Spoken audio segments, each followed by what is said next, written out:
स्वागत है आपको एक बार फिर से मेरे YouTube चैनल पर। तो आज क्लास 11 के रसायन विज्ञान अभ्यास 5 में आज हम लोग पढ़ेंगे गैस अणुओं की औसत चाल और मोलर द्रव्यमान में क्या संबंध है, दोनों के बीच में क्या सूत्र बनता है, औसत चाल में और मोलर द्रव्यमान में क्या सूत्र बनता है, इनके बारे में समझेंगे। तो गैस अणुओं की जो औसत चाल होता है वह मोलर द्रव्यमान के वर्गमूल के व्युत्क्रमानुपाती होता है। क्या होता है? लिख लेंगे यहाँ पर गैस के, यानी चलिए लिख लेंगे यहाँ पर गैस के अणुओं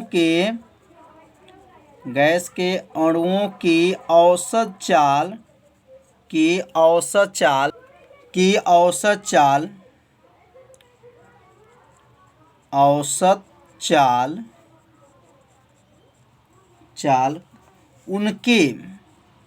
उनके मोलर द्रव्यमान, क्या कहेंगे, मोलर द्रव्यमान के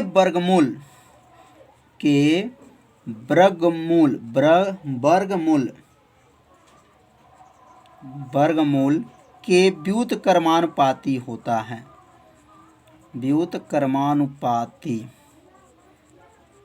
व्युत्क्रमानुपाती होता है।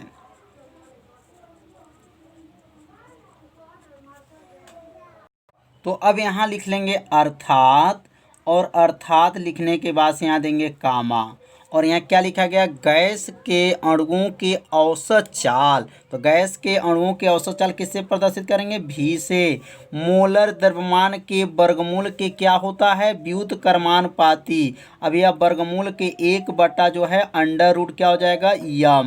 यम का नाम क्या है? तो मोलर द्रव्यमान कहेंगे। तो इसका नाम क्या होगा? गैस के अणुओं का औसत चाल उसके मोलर द्रव्यमान के वर्गमूल, यह अंडर रूट को वर्गमूल बोला जाएगा, वर्गमूल के क्या होता है? व्युत्क्रमानुपाती होता है। यहाँ बट्टे में है इसलिए इसे व्युत्क्रमानुपाती कहेंगे। अगर यहाँ बट्टे में नहीं रहता तो अनकर्मानुपाती कहते हैं। जैसे आपका यहाँ अंडर रूट यम है, ऊपर रहता और यह नीचे कुछ नहीं रहता तो इसका नाम अनकर्मानुपाती है, लेकिन ये बट्टे में है इसलिए इसका नाम क्या है? व्युत्क्रमानुपाती है। तो यह सूत्र बन गया कि औसत जो चाल है उसके मोलर द्रव्यमान के वर्गमूल के क्या है? व्युत्क्रमानुपाती होता है। अब यहाँ दो गैसों के लिए अगर बनाते हैं तो दो गैसों के लिए क्या बनेगा? यहाँ पर V1 बटा जो है V2 हो जाएगा, बराबर क्या होगा? 1 बटा जो है अंडर रूट में क्या बनेगा? M1 बटा क्या हो जाएगा? M2 जो हो जाएगा, M1 बटा M2। ये M2 कहाँ चला जाएगा? सबसे ऊपर चला जाएगा।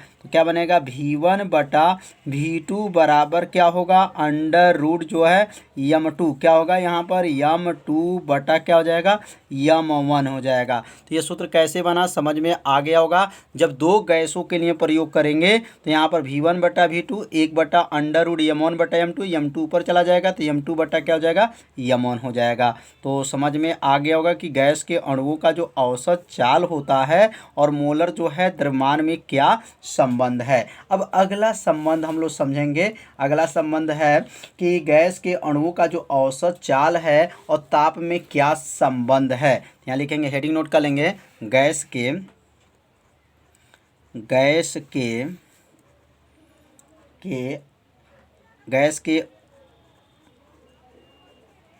अणुओं की औसत चाल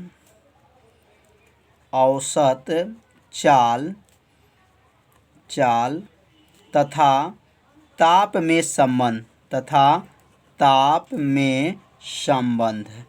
अब यहाँ पे जो संबंध स्थापित करेंगे किसके किसके बीच में? तो गैस के अणुओं के औसत चाल और ताप में क्या संबंध है, क्या सूत्र बनेगा। तो यहाँ लिखेंगे, जो गैस के जो अणुओं के जो औसत चाल होते हैं वह जो क्या हैं? परम ताप के जो हैं वर्गमूल के क्या होते हैं? अनकर्मानुपाती होते हैं। तो अब यहाँ लिख लेंगे, गैस के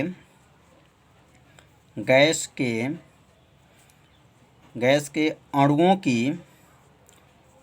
की औसत चाल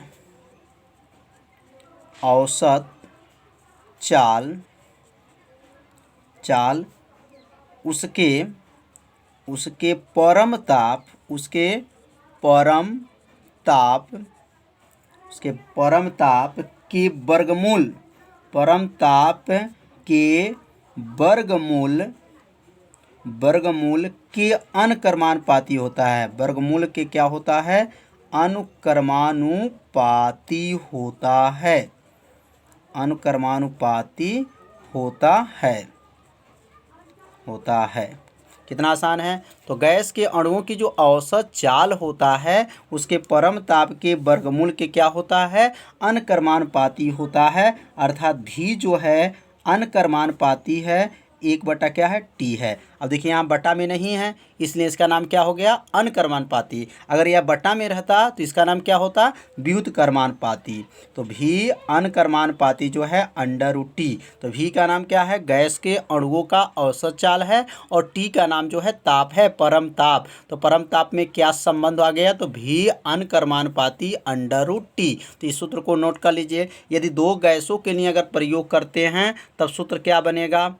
तो अब यहाँ दो गैसों के लिए अगर बनाते हैं तो क्या सूत्र था? भी अनुक्रमानुपाती √ क्या था? टी था। दो गैसों के लिए लिखेंगे तो V1 बटा क्या हो जाएगा? V2 बराबर हो जाएगा √ क्या लिखेंगे यहाँ पर? T1 बटा क्या हो जाएगा? T2 हो जाएगा। तो V1 बटा V2 बराबर क्या हो गया? √ जो है T1 बटा क्या हो जाएगा? T2 हो जाएगा। तो ये सूत्र समझ में आ गया होगा। कितने गैसों के लिए बना है? दो गैसों के लिए ये सूत्र बनाया गया है। अब हम लोग दोनों संबंध एक में पढ़ेंगे। जैसे गैस के अणुओं का जो औसत चाल है और जो मोलर द्रव्यमान और जो है ताप में क्या संबंध है, मतलब गैस के अणुओं का जो औसत चाल, मोलर द्रव्यमान और ताप में क्या संबंध है, अब इसके बारे में भी हम लोग पढ़ लेंगे। तो लिखेंगे यहाँ पर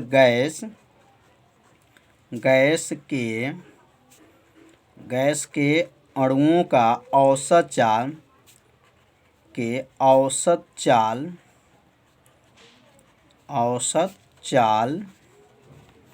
और यहाँ किस में संबंध लिखेंगे? मोलर द्रव्यमान और ताप में संबंध, ताप में क्या है? संबंध। तो यहाँ लिखेंगे गैस के अणुओं का जो औसत चाल है, मोलर द्रव्यमान है और ताप में क्या संबंध है। तो अब इसका संबंध क्या है, अब संबंध के बारे में पहले यहाँ नोट कर लेंगे। तो अब यहाँ लिखेंगे गैस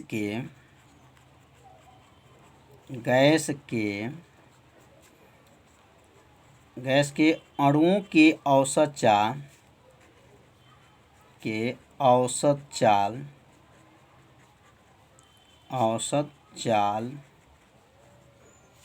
चाल ताप के क्या लिखेंगे? उसके ताप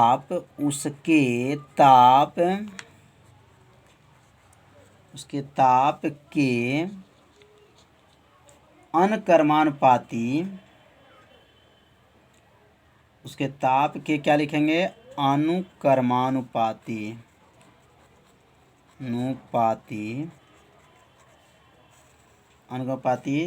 और मोलर द्रव्यमान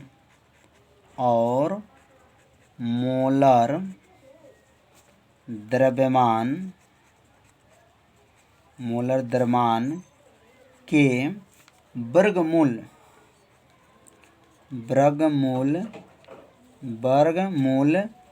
के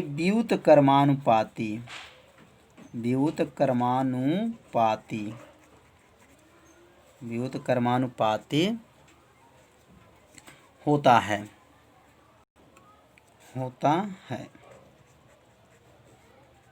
एक बार और समझेंगे।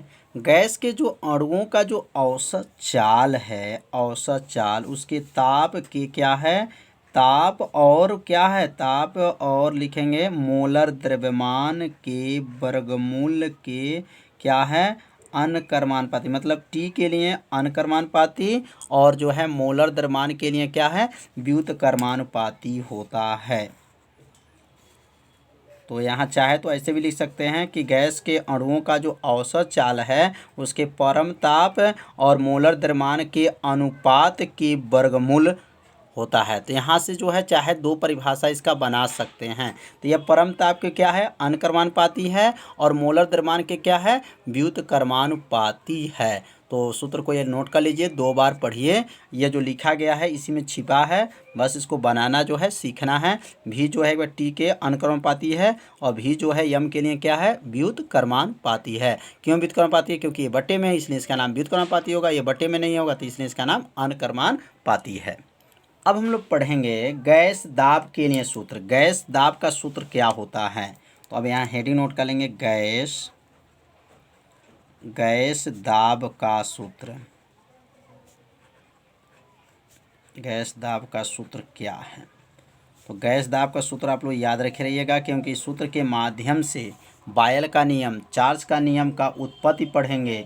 तो यहाँ जो है गैस दाब का जो सूत्र है P बराबर होता है, सूत्र याद करेंगे, 1/3 यम सी स्क्वायर बटा होता है भी होता है। ये किसका सूत्र है, तो गैस के दाब का सूत्र है। गैस के दाब का सूत्र क्या होता है, P बराबर 1/3 यम सी स्क्वायर बटा भी है। तो इसमें जो P का नाम क्या है, तो P का नाम जो है लिखना चाहें तो लिख लेंगे, जहाँ P का नाम याद रखिएगा, P का नाम जो है दाब है, P का नाम दाब। V का नाम क्या है, तो V का नाम जो है आयतन है, V का नाम आयतन है। और जो है यहाँ पर यन जो है मोलों की संख्या है, यन क्या है, मोलों की संख्या है, यहाँ लिख सकते हैं मोलों की संख्या है। और यन क्या है, यहाँ पे यन अगर पूछा जाए, यम क्या है, तो कहेंगे मोलर द्रव्यमान है। गैस का क्या है, मोलर द्रव्यमान है। और सी का नाम क्या है, तो वर्ग माध्य मूल जो है वेग है। सी बराबर लिख देंगे वर्ग माध्य मूल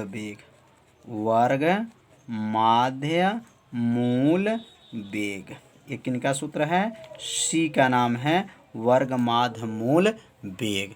तो समझ में आ गया होगा कि गैस दाब का सूत्र क्या है। अब गैस दाब के सूत्र के सहायता से जो है वर्ग माध्य मूल और दाब का जो है सूत्र का निगमन किया जाएगा। तो एक एक लाइन जो है निगमन को अच्छे से समझिएगा। जहां आपको समझ में नहीं आएगा वहां तुरंत क्या कीजिएगा, कमेंट कर सकते हैं।